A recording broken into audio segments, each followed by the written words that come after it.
శుభోదయం.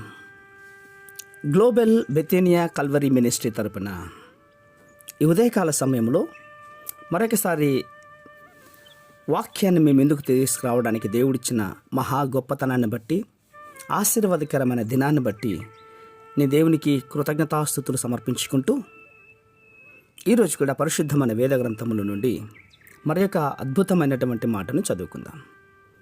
హగ్గాయి గ్రంథం 1వ అధ్యాయం 6వ వచనాన్ని నేను చదువుతున్నాను. దయచేసి గమనించండి. హగ్గాయి గ్రంథము 1వ అధ్యాయము 6వ వచనం.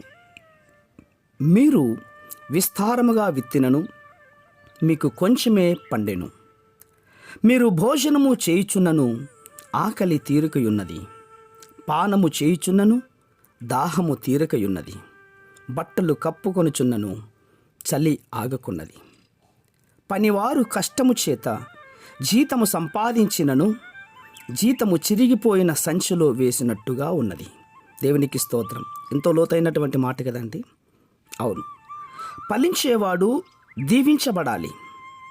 నీవు నీ దేవుడైన యెహోవా మాట శ్రద్ధగా విని నేడు నేను నీకు ఆజ్ఞాపించుచున్న ఆయన ఆజ్ఞలన్నిటినీ అనుసరించి నడుచుకొనిన ఎడల నీ దేవుడైన యెహోవా భూమి మీదనున్న సమస్త జనముల కంటే నిన్ను హెచ్చించును అని వాక్యం మాట్లాడుతుంది.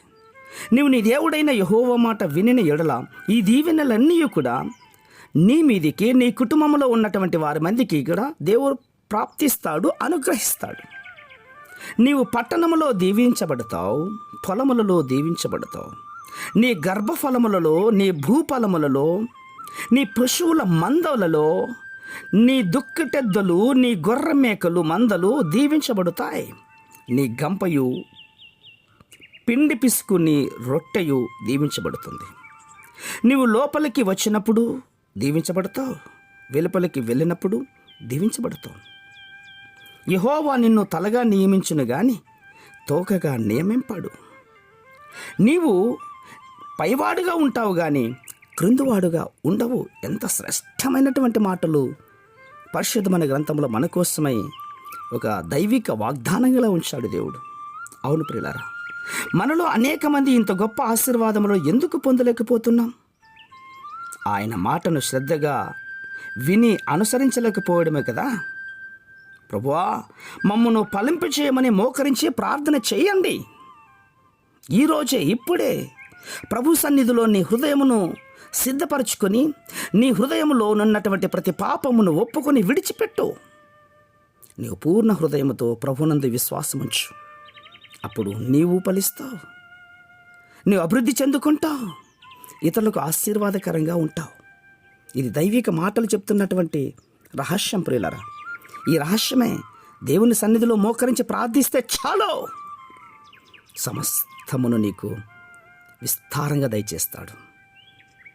లేనట్లయితే హగ్గాయి ప్రవక్త సెలవిచ్చిన ప్రకారంగా ఎంత సంపాదించినా, ఎంత కష్టపడినా, ఎంత తిన్నా, ఎంత కప్పుకున్నా అది ఆశీర్వాదకరంగా ఉండదు. పరిశుద్ధమైన మా ప్రియ పరలోకపు తండ్రి, నిజమేనాయనా, మీ మాటలు చాలా విలువైనటువంటివి, గొప్పవి నాయనా. ఈ మాటలు వింటున్న బిడ్డలందరూ కూడా ప్రభువా జ్ఞానం తెచ్చుకొని ప్రభువా విస్తారంగా ఫలించుటకు సహాయం చేయండి. ఈ మాసం కంటే జూన్ మాసంలో బహుగా హెచ్చించి వారి కష్టార్జితం చేత వారు పడిన ప్రతి కష్టమును వారి అనుభవించుటకును సహాయం చేయండి. అట్టి కృప మీరు దయచేస్తున్నందుకు స్తోత్రాలు అర్పించుకుంటూ చిన్న ప్రార్థనలు మా రక్షకుడిని యేసయ్య నంబట అడిగి వేడుకొని పొందుతున్నాం మా తండ్రి. ఆమేన్, ఆమేన్, ఆమేన్.